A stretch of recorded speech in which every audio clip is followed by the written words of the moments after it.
The future of work: will robots take our jobs, and what can we do?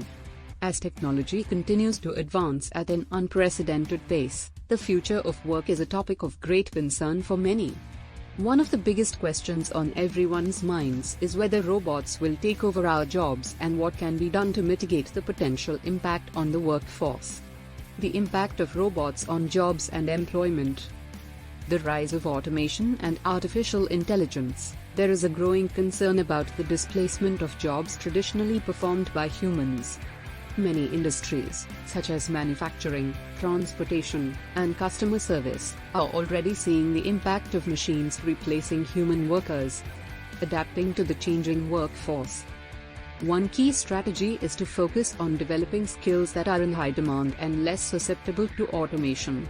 This includes critical thinking, problem-solving, creativity, and emotional intelligence.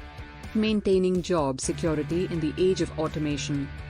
As automation continues to reshape the job market, many workers are understandably concerned about job security.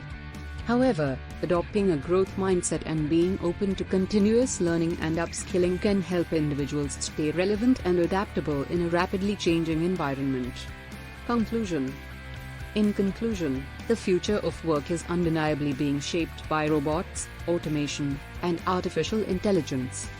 By embracing change, developing new skills, and staying agile in the face of technological advancements, individuals and organizations can navigate the evolving job market with confidence and resilience.